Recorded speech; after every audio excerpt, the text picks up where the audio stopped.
명절 연휴가 시작되었는데 이렇게 전에 나와서 예배하는 모든 성도님들을 반갑고 축복합니다. 이번 명절 동안 하나님께서 베풀어 주시는 큰 은혜와 또 풍성한 복을 다 누리시기를 축복합니다.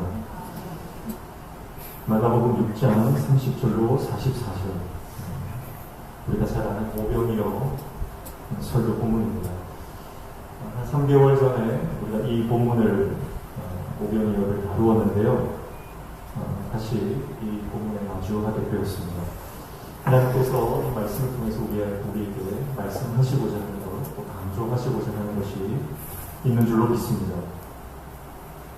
예수님께서 오병이어의 기적을 베푸시는데요. 이 기적을 통해서 무엇을 말씀하시고자 하는가, 그것을 우리가 깨달아야 하는 것입니다.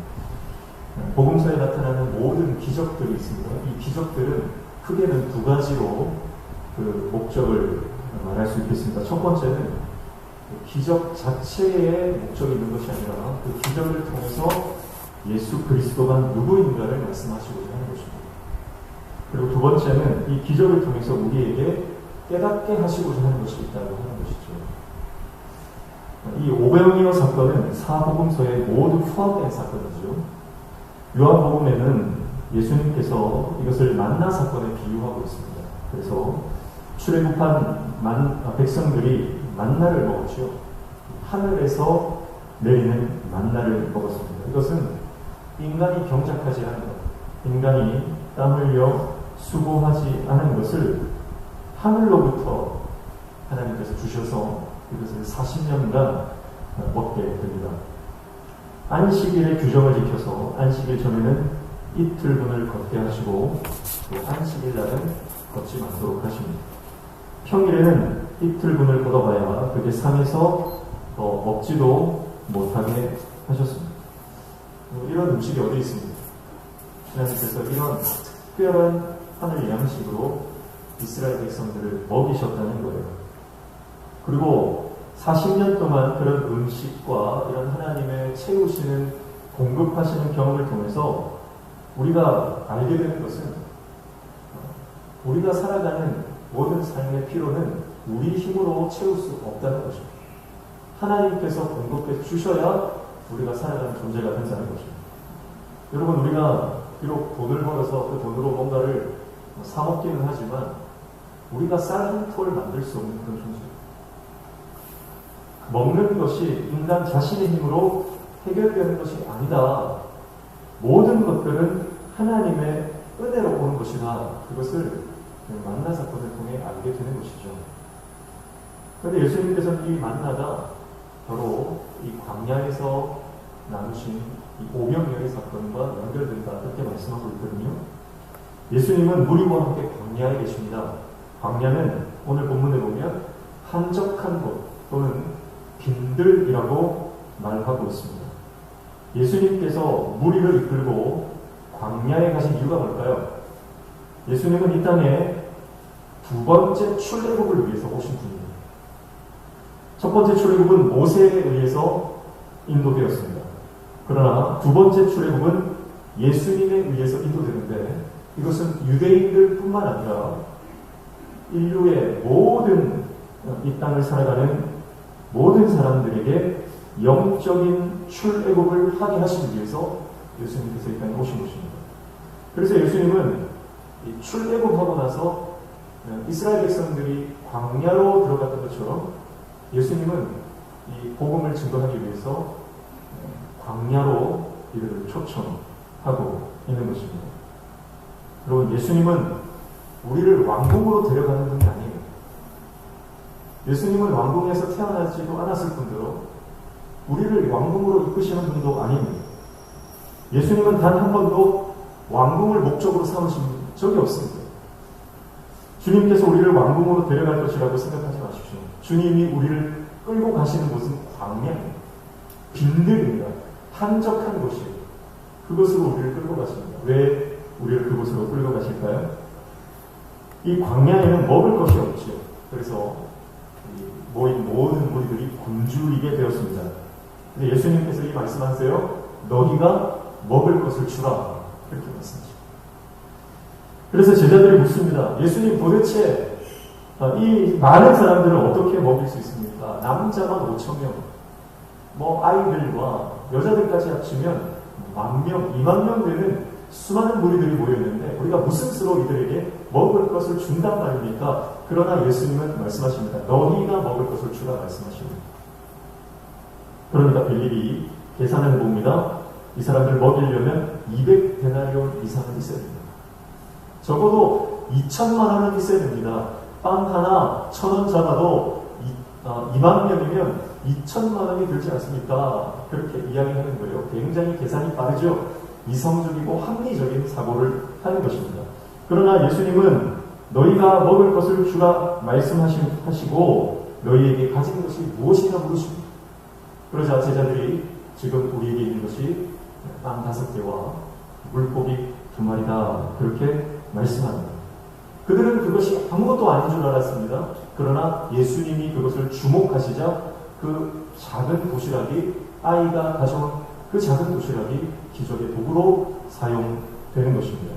그리고 예수님의 말씀에 순종함으로 그 작은 도시락을 사람들에게 나누기 시작할 때 기적이 일어나는 것입니다. 예수님의 말씀에 순종함으로 그 작은 도시락을 모든 사람들에게 떼어 나누어 주기 시작할 때 모든 사람이 배불리 먹고 12바구니가 남게 되는 기적이 일어나게 된 것이죠. 오늘 주님은 우리에게도 동일하게 말씀하시는 줄로 믿습니다. 너희가 먹을 것을 주라. 여러분, 우리가 가진 것이 무엇이 있습니까? 내가 가진 것, 내가 스스로 보고 판단하면 나눌 수 없을 만큼 굉장히 작은 것일 수 있습니다. 그러나 주님은 내가 가진 작은 은사와 내가 가진 작은 재물과 내가 가진 작은 하나님께서 주신 그 선물들을 나 혼자 누리지 말고 옆에 있는 사람에게 나누라고 말씀하는 것입니다. 그렇기 때문에 우리는 오늘 우리가 가진 것을 원먹고 헐벗은 이웃들에게 나누어야 합니다. 내가 가진 아무리 작은 것이라도 그것을 나만 먹지 말고 나누기 시작할 때 하나님의 역사, 기적이 일어나게 되는 줄로 믿습니다. 그런데요, 너희가 먹을 것을 주라는 예수님의 말씀에 더 큰 의미, 진의는 따로 있습니다. 요한복음에 보면 예수님께서 이 오병이어의 기적 이후에 이 기적에 대해서 풀어서 설명을 해주시는데요. 이렇게 말씀하세요. 너희가 썩을 양식을 위하여 일하지 말고 영생하도록 있는 양식을 위하여 하라. 이렇게 말씀하세요. 그러면서 기록된 바 하늘에서 그들에게 떡을 주어 먹게 하였다 하는 바와 같이 우리 조상들은 광야에서 만나를 먹었다. 이렇게 말씀하십니다. 그리고 하나님의 떡은 하늘에서 내려 세상에 생명을 주는 것이다. 나는 생명의 떡이 내게로 오는 자는 결코 줄이지 아니할 것이요 나를 믿는 자는 영원히 목마르지 아니하리라. 그렇게 말씀하고 있습니다. 그리고 요한복음 6장에 이 말씀들이 계속해서 예수님 풀어서 설명하고 계십니다. 여러분, 무슨 말입니까? 하늘에서 내려온 떡, 생명의 떡, 구약 백성들이 먹었던 그 만나, 그 하늘 양식이 바로 예수 그리스도라고 말씀하고 있는 것입니다. 내가 그 생명의 떡이다. 너희가 먹을 것을 주라 하는 것은, 그러니까 이 생명의 말씀이신 예수 그리스도를 죽어가는 영혼들에게 증거하고 전파하고 전도하고 선교하라는 말씀입니다. 우리가 예수 그리스도의 생명을 나눌 때 기적은 멈추지 않고 계속될 것입니다. 우리가 받은 구원의 은혜를 전하지 않고 나누지 않고 나 혼자 족합니다 하고 내가 홀랑 먹어버리면 기적은 거기서 멈추고 끝날 것입니다. 그러나 내가 받은 것을 다시 나누기 시작할 때, 다시 떡을 떼어 나누고 물고기를 나누기 시작할 때 예수 그리스도의 생명의 복음을 증거하고 내가 경험한 그 하나님의 은혜를 나누기 시작할 때 나를 주에서 건지시고 나에게 생명을 주신 그 하나님의 기적이 내게서 멈추는 것이 아니라 내 옆에 있는 사람에게 어딘가로 계속해서 흘러가는 기적, 계속해서 이어지는 기적이 되는 줄로 믿습니다. 그러므로 여러분, 우리가 이 복음을 흘려보내야 돼요. 하나님께 받은 은혜를 흘려보내야 하는 것입니다. 생명의 말씀을 흘려보내고 나누어야 하는 것입니다. 우리가 나눌 때, 전도할 때, 이 복음을 하나님을 증거할 때 생명이 살아나고 함께 예수 그리스도의 이 생명의 만찬에 초대되어지는 역사가 일어나게 될 것입니다. 예수님께서는 제자들과 무리들을 광야로 이끌고 가셔서 출애굽 광야 생활하던 이스라엘 민족들의 상황을 재현시켜 놓았습니다. 아무것도 없는 광야 가운데 그들이 경거를 놓여 있는 것입니다.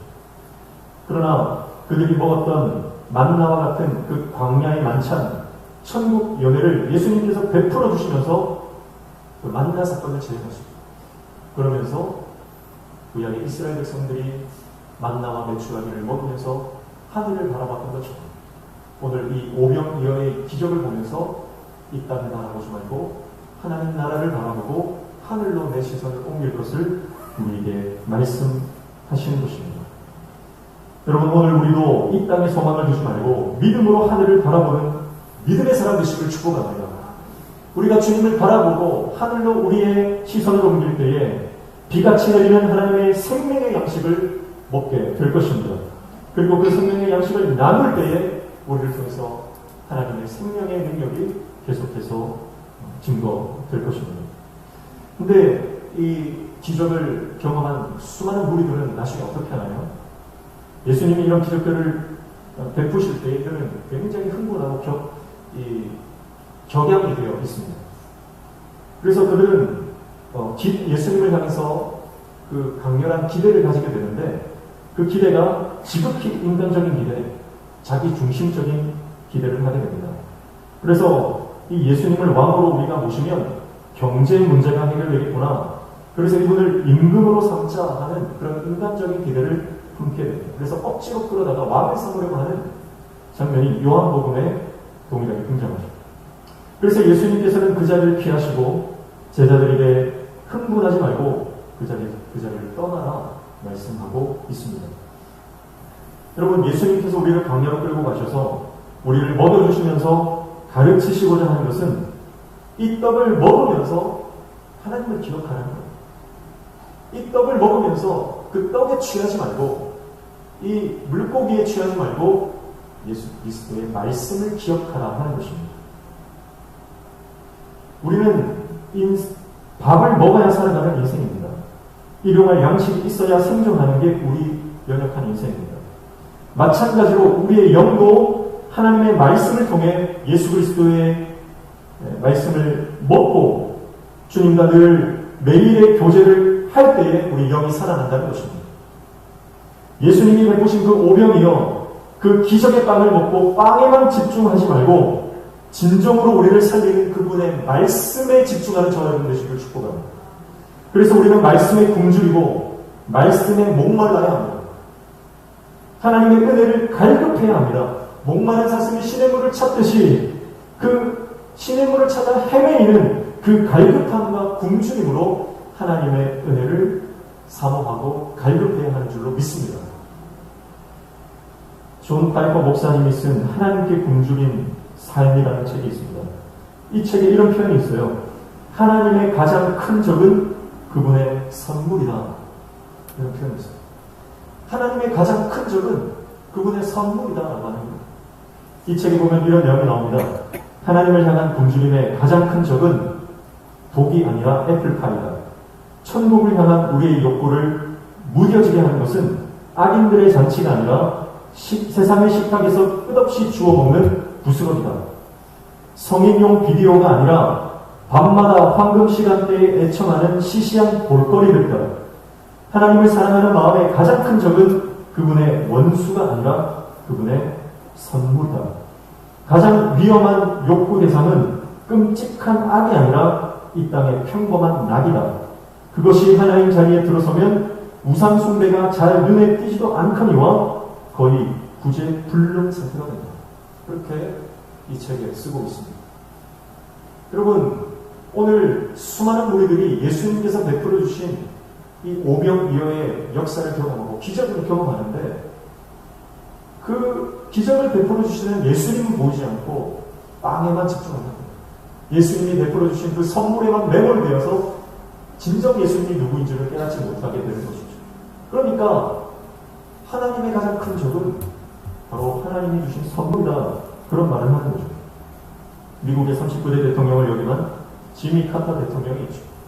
그는 퇴임 후 미국에서 가장 존경받는 전직 대통령으로 지금도 큰 존경을 받고 있습니다. 어느 날 기자가 그에게 질문을 합니다. 당신의 인생 가운데 가장 큰 자랑거리는 무엇입니까? 이렇게 질문을 했어요. 그러자 그가 이렇게 대답합니다. 나의 가장 큰 자랑은 미국의 대통령을 지낸 것과 노벨 평화상을 받은 것입니다. 이렇게 대답할 줄 알았어요. 그런데 그는 이렇게 대답하지 않고요. 이런 이야기를 합니다. 나의 가장 큰 자랑은 주일 성수를 잘한 것입니다. 나는 교회에서 주일학교 교사로 섬기는데 이 일에 최선을 다한 것이 나의 자랑입니다. 나는 하나님이 주신 목공의 기술로 가난한 사람들에게 집을 지어줄 수 있었는데 그것이 나의 자랑입니다. 그렇게 대답했다고 하는 거예요. 여러분, 미국의 대통령이라고 하는 어마어마한 하나님의 은총과 선물을 그는 누리고 받았던 사람입니다. 그러나 그의 자랑은요, 그가 대통령을 지낸 것도 아니고 노벨 평화상을 받은 것도 아니고 그는 하나님 앞에 나아가 예배하는 것이 그의 인생의 자랑이었고 주일학교 교사로 섬기는 것이 그의 자랑이었고 그는 자신이 가진 그 목공기술로 집 없이 지금 떠돌아다니는 사람들에게 집을 지어주는 것이 하나님의 사랑을 나누고 섬김의 삶을 살았던 것이 그에게는 자랑거리였다라고 하는 것입니다. 여러분, 이것이 하나님이 주신 선물에 매몰되지 않고 하나님께 집중한 사람들의 고백이고 삶의 모습 아닐까요? C.S. 루이스는 이렇게 이야기합니다. 우리의 최상의 소유는 곧 결핍이다.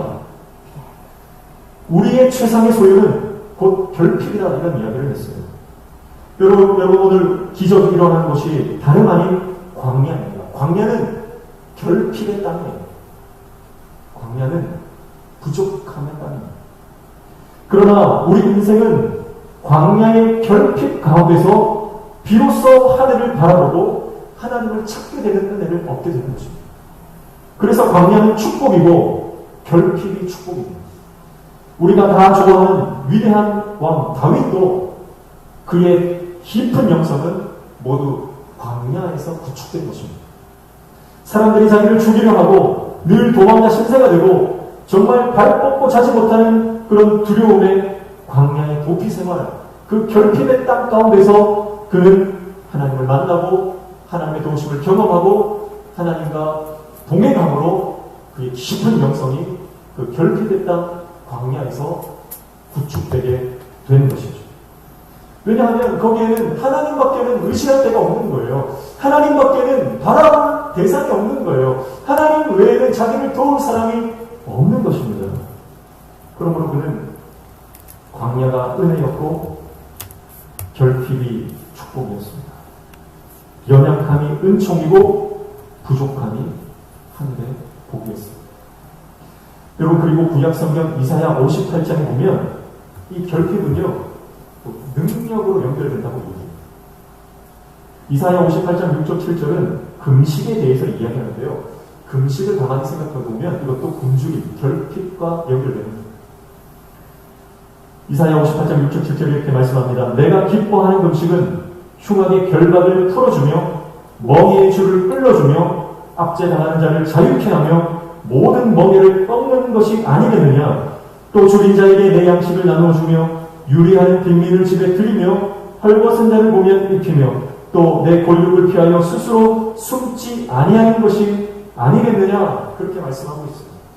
여러분, 이 말씀의 배경은 이스라엘 백성들이 지도자들이 금식을 하긴 하는데 형식적인 금식만 하는 거예요. 위선적인 금식을 하는 거예요. 금식을 하면서 서로 싸우고 원망하고 주먹으로 때리고 그런 일들을 하고 있습니다. 하나님이 볼 때 이러한 금식은 형식적이고 위선적인 금식이라 그렇게 말씀합니다.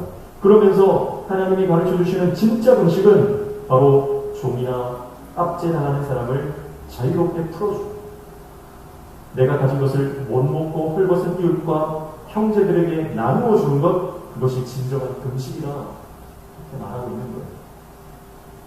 여러분, 그러니까 죽어가는 형제를 살리기 위해 자기 자신이 자발적으로 굶주린 상태로 들어가는 것, 자발적인 결핍의 상태로 들어가는 것, 자발적인 부족함의 상태로 들어가는 것이 금식의 참된 의미라고 하는 것입니다.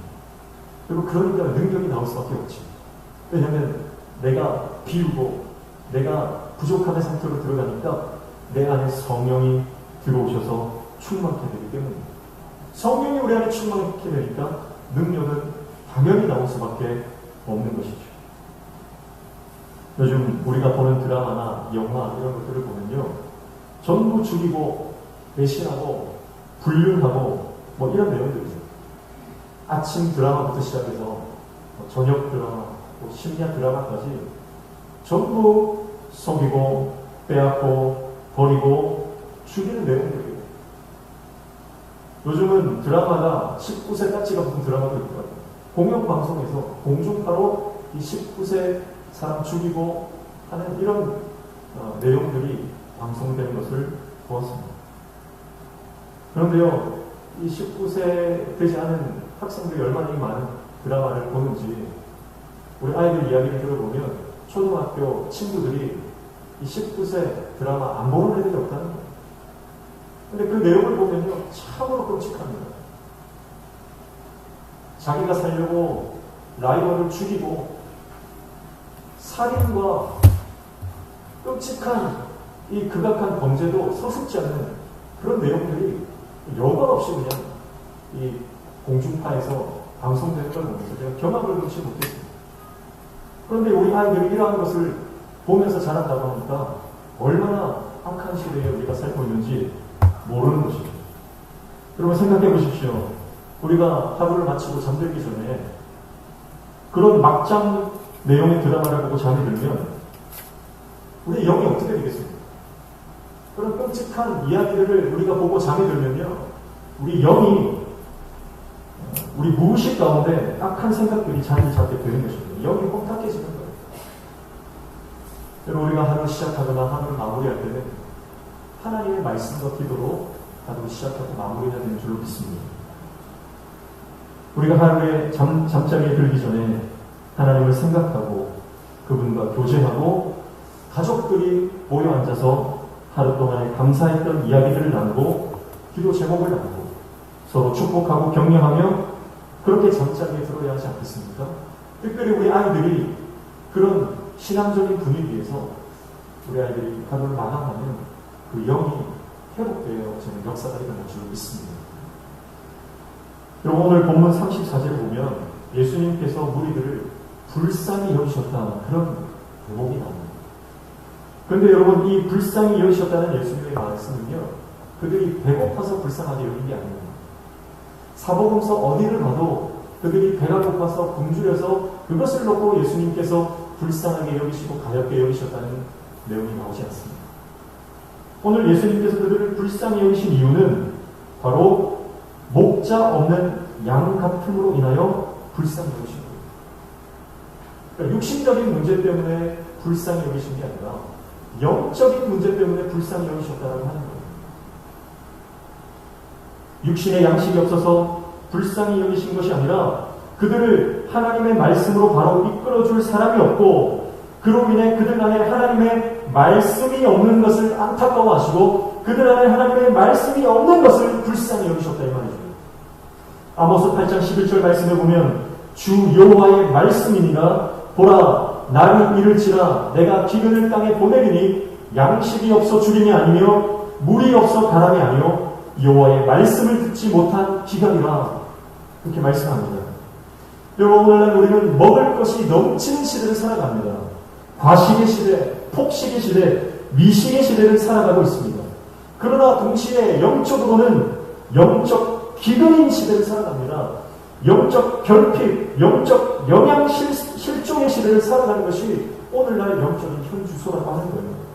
오병이어의 의해 풍성한 먹을거리의 잔치를 경험했지만 경제 논리에 사로잡혀서 예수님을 임금 삼으려만 했지 오병이어 그 기적 속에 감추어진 진짜 진리는 깨닫지 못했던 그 수많은 무리들처럼 기적이라는 현상에 매료되어 그분을 진정으로 누리지 못했던 수많은 사람들처럼 오늘 우리는 일상에서 먹고 보고 누리는 것들 때문에 하나님과의 깊은 교제를 잃어버리고 사는 것은 아닌지 돌아보아야 할 것입니다.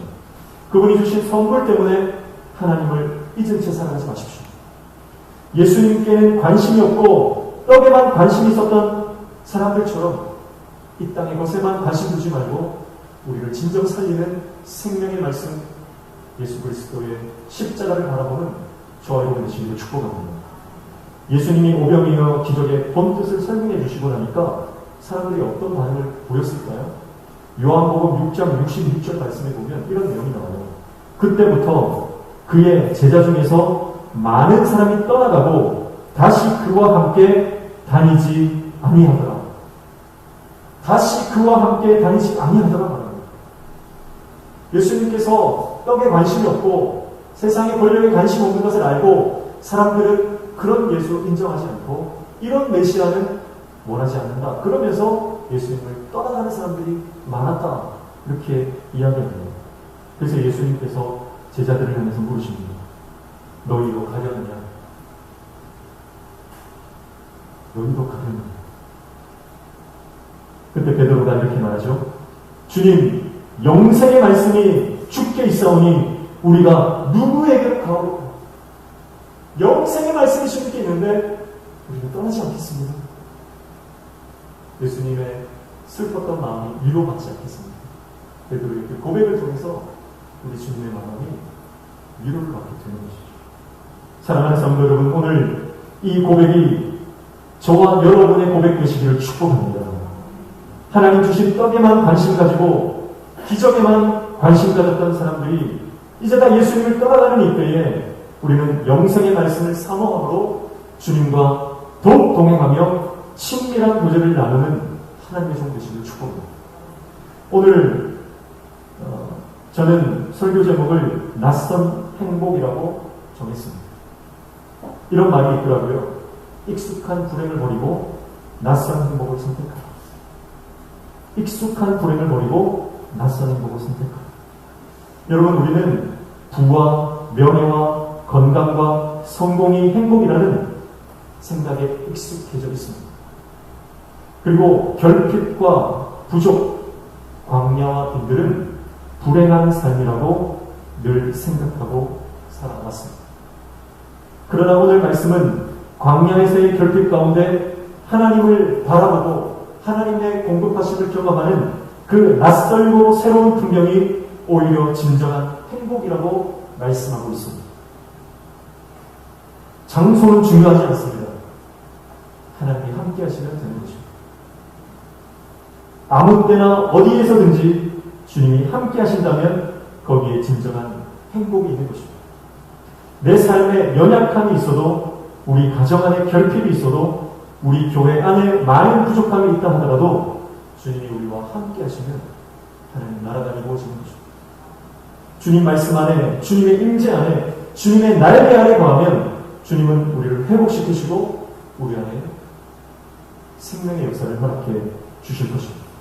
오늘 저와 여러분이 광야 한가운데 있다 할지라도 이 주님과 함께함으로 하나님의 나라를 누리는 복된 인생 되시기를 주님의 이름으로 축복합니다.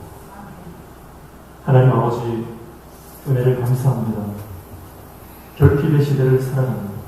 그러나 하나님의 말씀의 우리 안에 충만케 하여 주시옵소서.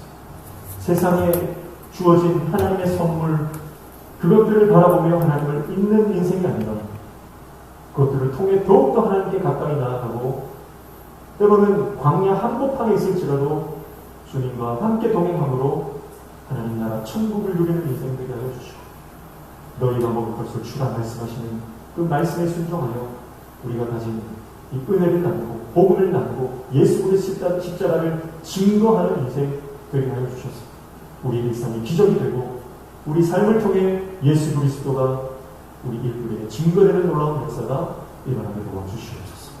예수님의 이름으로 기도하옵나이다. 아멘.